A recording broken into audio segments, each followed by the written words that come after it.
یہ کل 5 لوگ اہل بیت اطہار میں شامل ہیں۔ اور اللہ تبارک و تعالیٰ قرآن کریم میں ارشاد فرماتا ہے قُلْ لَا أَسْأَلُكُمْ عَلَيْهِ أَجْرًا إِلَّا الْمَوَدَّةَ فِي الْقُرْبَى، اے میرے پیارے رسول آپ فرما دیجئے کہ اے مسلمانوں، اے مومنوں، میں تم سے اس عمل کے بدلے، یعنی میں نے جو تم تک اسلام کی دولت پہنچائی ہے، اس کے بدلے تم سے کوئی اجرت نہیں مانگتا ہوں، لیکن میں یہ چاہتا ہوں کہ تم میرے رشتہ داروں کی، میرے اہل قرابت کی محبت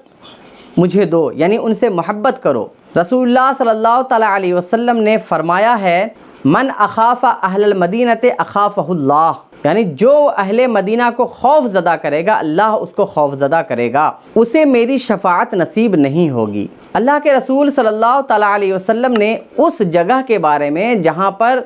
رسول اللہ صلی اللہ علیہ وسلم رہتے ہیں، جہاں پر صحابہ کرام رہتے ہیں، وہاں پر قیامت تک آنے والے دنوں میں مدینہ کے لوگوں کو اگر کوئی خوف زدہ کرے، یا دوسری روایتوں میں آتا ہے کہ مدینہ کے لوگوں سے اگر کوئی دشمنی رکھے تو وہ مجھ سے دشمنی رکھتا ہے، مدینہ کے لوگوں سے کوئی محبت کرتا ہے تو وہ مجھ سے محبت کرتا ہے۔ جب اہل مدینہ کی یہ شان ہے تو ان نفوس قدسیہ کے بارے میں آپ سوچئے کہ جو رسول اللہ صلی اللہ تعالیٰ علیہ وسلم کے اہل بیت ہیں ان کی کتنی بڑی شان اور عظمت ہوگی۔ اور انہی کے نسل سے امام حسین رضی اللہ تعالیٰ عنہ کی نسل سے یہ 12 ائمہ ہیں، امام ہیں، اور انہی میں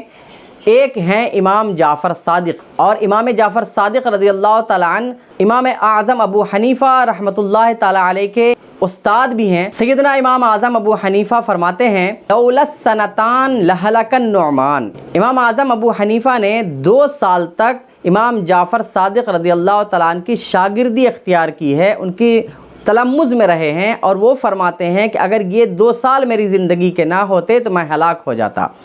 سوچئے آپ، امام اعظم اتنے بڑے امام کہ دنیا میں سب سے زیادہ ان کے فالوورز ہیں، لوگ ان کو فالو کرتے ہیں، ان کے فقہ پر چلتے ہیں،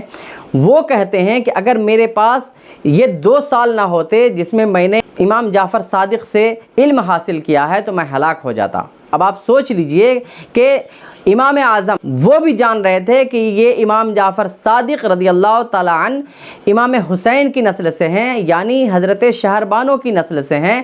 پھر بھی امام جعفر صادق رضی اللہ تعالیٰ عنہ کے بارے میں امام اعظم ابو حنیفہ کا یہ اسٹیٹمنٹ ہے، تو آپ سوچ سکتے ہیں کہ جس نے ان کی شان میں یہ گستاخی کی ہے وہ کتنا بڑا گستاخ ہے، اور کتنا بڑا الزام اہل سنت پر بھی لگا رہا ہے اور اہل تشیع پر بھی لگا رہا ہے۔ ہمارا اور ان کا اختلاف جو ہے وہ اپنی جگہ پر ہے، لیکن اگر کوئی شخص دونوں کے درمیان اور فرق ڈالنے کے لیے، تفرقہ ڈالنے کے لیے بدظنی پیدا کرنے کی کوشش کرے گا تو اس کو اہل سنت کی طرف سے بھی جواب ملے گا اور اہل تشیع کی طرف سے بھی جواب ملے گا۔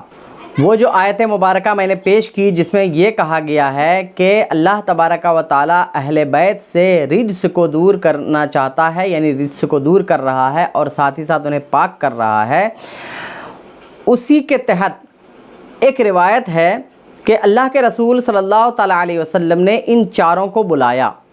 حضرت فاطمہ، حضرت علی اور حسنین کریمین رضی اللہ تعالیٰ عنہم اجمعین کو بلایا، اور اپنی چادر مبارک کے اندر ان کو لے کر کے یہ دعا فرمائی اللہم ہاؤلائی اہل بیتی وخاصتی اذہب عنہم الرجس وطہرہم تطہیرا، اے اللہ یہ لوگ میرے اہل بیت ہیں، ان سے رجس کو دور فرما دے اور ان کو پاک فرما دے، جس سے بھی اس بات کی تائید ہوتی ہے کہ قرآن کریم میں اہل بیت سے مراد یہی لوگ ہیں۔ اور ساتھ ہی ساتھ دوسری تائید اس بات سے ہوتی ہے، سورہ آل عمران کے اندر ایک آیت ہے قُلْ تَعَالَوْا نَدْعُوا أَبْنَاءَنَا وَأَبْنَاءَكُمْ وَنِسَاءَنَا وَنِسَاءَكُمْ وَأَنفُسَنَا وَأَنفُسَكُمْ ثُمَّ نَبْتَهِلْ فَنَجْعَلْ لَعْنَةَ اللَّهِ عَلَى الْكَاذِبِينَ۔ یہودیوں کے ساتھ مباہلہ ہونے والا تھا۔ مباہلہ کا مطلب ہوتا ہے کہ دونوں نے ایک ایک بات کا دعویٰ کیا ہے اور دونوں یہ کہتے ہیں کہ ہم سچے ہیں، تو ایک صورت ہوتی ہے قسم کی کہ تم بھی اپنے تمام گھر والوں کو لاؤ، اپنی بیوی کو لاؤ، اپنے بچے کو لاؤ، اپنے بیٹے کو لاؤ، اپنے گھر کی عورتوں کو لاؤ، ہم بھی لاتے ہیں، اور پھر دونوں مباہلہ کرتے ہیں اور دیکھتے ہیں کہ کون سچا ہے، جو جھوٹا ہوگا اس پر اللہ کی لعنت۔ اس مباہلہ میں رسول اللہ صلی اللہ تعالیٰ علیہ وسلم حضرت علی، حضرت فاطمہ اور حسنین کریمین رضی اللہ تعالیٰ عنہم اجمعین کو لے کر حاضر ہوئے تھے، جس سے بھی اس بات کی تائید ہوتی ہے کہ اہل بیت سے مراد یہی لوگ ہیں، پنجتن پاک ہی مراد ہیں، اگرچہ اور بھی اقوال ہیں جن کی میں ہرگز تردید نہیں کر رہا ہوں۔ تو جب رسول اللہ صلی اللہ تعالیٰ علیہ وسلم نے یہ دعا فرمائی کہ اے اللہ یہ میرے اہل بیت ہیں، خاص طور سے ان سے رجس کو دور فرما دے، یہ دعا سن کر ام المومنین حضرت ام سلمہ رضی اللہ تعالیٰ عنہا نے عرض کی یا رسول اللہ انا معہم، میں بھی ان لوگوں کے ساتھ ہوں، یعنی میں بھی اہل بیت میں سے ہوں؟ تو آپ نے فرمایا بلا، کیوں نہیں، یعنی بے شک تم بھی اہل بیت میں سے ہو، اور ان کو بھی اپنی چادر مبارک کے اندر لے لیا۔ ایک روایت میں ہے کہ حضرت واصلہ رضی اللہ تعالیٰ عنہ صحابی رسول نے عرض کی یا رسول اللہ میرے حق میں بھی دعا ہو، تو رسول اللہ صلی اللہ تعالیٰ علیہ وسلم نے ان کے لیے بھی دعا فرمائی۔ اور ایک روایت میں آتی ہے کہ حضرت واصلہ نے عرض کی یا رسول اللہ میں بھی ان میں سے ہوں، تو آپ صلی اللہ تعالیٰ علیہ وسلم نے اس صحابی رسول کی درخواست کو بھی رد نہیں فرمایا، اور فرمایا بے شک تم بھی میرے اہل بیت میں سے ہو، ان کو بھی اپنے اہل بیت میں ہونے کا شرف عطا فرمایا۔ اب اہل بیت کی محبت یہ کیا ہے؟ اللہ تبارک و تعالیٰ نے قرآن کریم میں ارشاد فرما دیا ہے کہ قُلْ لَا أَسْأَلُكُمْ عَلَيْهِ أَجْرًا إِلَّا الْمَوَدَّةَ فِي الْقُرْبَى، کہ اے محبوب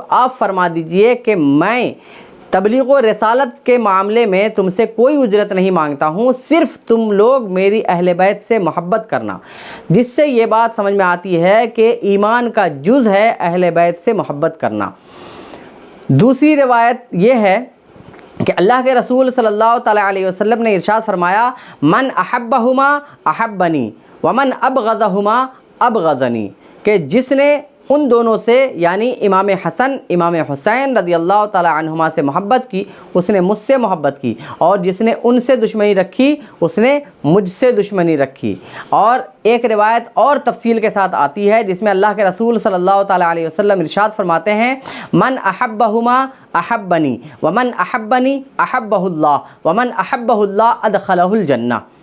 ومن ابغضہما ابغضنی ومن ابغضنی ابغضہ اللہ ومن ابغضہ اللہ ادخلہ النار۔ جو شخص ان دونوں سے محبت کرے وہ مجھ سے محبت کرتا ہے، اور جو مجھ سے محبت کرتا ہے اللہ اس سے محبت کرتا ہے، اور جس کو اللہ محبوب بنا لیتا ہے اس کو جنت میں داخل فرمائے گا، اور جو شخص ان دونوں سے بغض اور دشمنی رکھتا ہے وہ مجھ سے دشمنی رکھنے والا ہے، اور جو مجھ سے دشمنی رکھنے والا ہے اللہ اس کا دشمن بن جاتا ہے، اور جس کا اللہ دشمن بن جائے وہ اسے جہنم میں ڈالے گا۔ جس سے بھی سمجھ میں آتا ہے کہ اہل بیت کی محبت ایمان کا جز ہے۔ اگر اہل بیت سے کوئی محبت نہیں رکھتا ہے، ان سے بغض عداوت اور نفرت رکھتا ہے، تو ایسی صورت میں وہ شخص ہرگز مسلمان کہلانے کے قابل نہیں ہے، کیونکہ جو شخص اللہ کے رسول صلی اللہ تعالیٰ علیہ وسلم کی عطرت کا نہیں خیال رکھ سکتا، ان کے اہل بیت سے محبت کا دم نہیں بھر سکتا، محبت نہیں کر سکتا، ایسے شخص کے ایمان کی گارنٹی نہیں ہے۔ اور یہی وجہ ہے کہ ہم یزید کے بارے میں یہ کہتے ہیں کہ وہ ایمان سے خارج ہو گئے تھے۔ جی بالکل صحیح سنا آپ نے، اور انشاءاللہ تعالیٰ اس ٹاپک پر آپ کو جلد ہی ایک ویڈیو ملنے والا ہے، تو پلیز ویڈیو کو لائک کیجئے اور چینل کو سبسکرائب کر لیجئے تاکہ اگلا ویڈیو جو آنے والا ہے کہ یزید مسلمان تھا یا کافر، اس کے بارے میں انشاءاللہ تعالیٰ آپ کو تفصیل سے معلوم ہو سکے گا۔ اللہ تعالیٰ سے دعا ہے کہ ہم تمام مسلمانوں کو اہل بیت کی محبت عطا فرمائے، ان سے محبت کرنے کا جذبہ عطا فرمائے، اور ساتھ ہی ساتھ کل قیامت میں اہل بیت بھی یہ کہیں کہ یہ میرا محبوب ہے، یہ مجھ سے محبت کرتا تھا، میں بھی ان سے محبت کرتا ہوں، اور وہ لوگ ہماری شفاعت کرنے والوں میں بن جائیں۔ السلام علیکم ورحمۃ اللہ وبرکاتہ۔